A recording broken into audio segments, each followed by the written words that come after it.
mu by'ukuri abasifuzi twagiye dukomoza ku kintu cy'ubunyangamugayo cyane, nka Cucuri twese turabizi. ubundi ubunyangamugayo ukomeza regane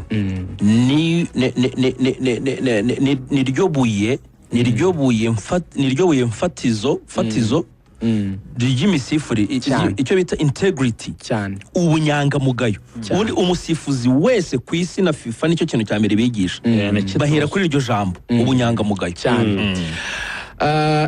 Nka Cucuri ntabwo mu by'ukuri mu maderbi yarenga 10 ya sifa ya APR na Rayon n'izindi misifurire ye, abantu twari dusigaye ariwe muntu dufite mu gihugu, umwe masifurizi bahurizwagaho na benshi, abantu bahurizwagaho na benshi ko aba fair.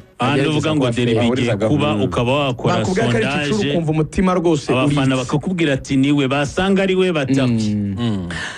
Rero namuhamagaye mu kanya ngira ngo numve uko we yumva ibintu.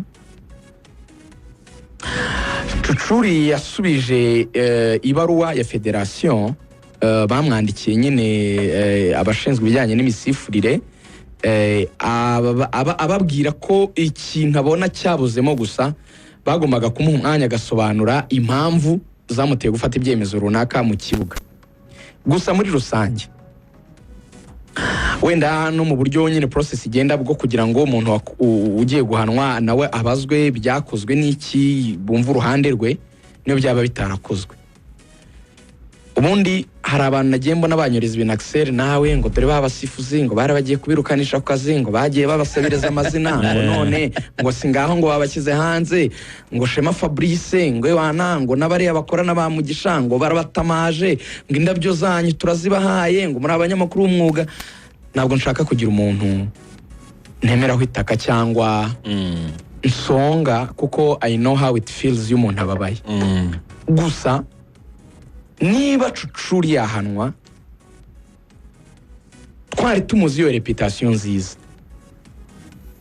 bihe abasifuzi bacu byibura kubikoramo isomo rivuga ngo ibihe byahindutse, kuko amakuru mfite avuga ko Shema ariwe wisabiye mukura kuvuga ngo mwicomplaininga mu magambo, put it in a letter, official letter, mwandike email, mwandike President afite mandate yahawe n'igihugu, abasifuzi ibyo bintu mujya mubimenya, mukorera mu gihugu kiyobowe na nyakubahwa President Paul Kagame, igihugu kidakunda amafuti.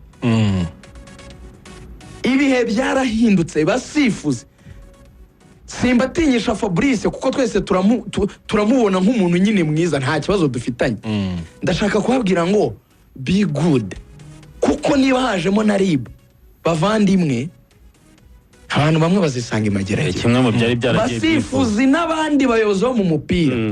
Iyi federasiyo ihari irimo uyu muvandimwe Mugisha, ikabamo Shema, ministeri y'umuneri, ministaneri, mandate bafite, iryo nibanga mbibiye. Ibi bintu by'umwanda bimaze imyaka, nyabuneka mwokagira Imana, usigaranye umunota umwe rigane, mwokagira Imana murahaye, ufite amatwi yumva niyumve.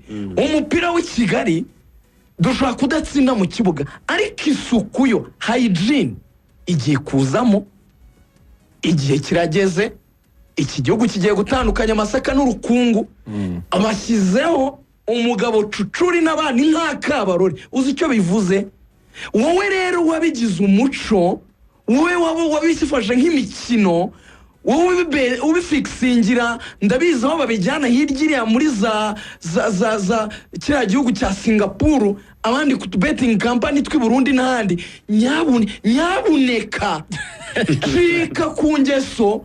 I Kigali ibintu byahindutse, mugira umunsi mwiza. Urakoze cyane. Ubwo nihagira uwo bigwaho ntazavuge, ubwo ntazavuge ngo Axel ngo yandaje. Urakoze cyane, reka tugushimire. Urakoze. Tuvuze ibyacu mbere. Reka tujye muri activation. Urakoze. Tujye muri activation.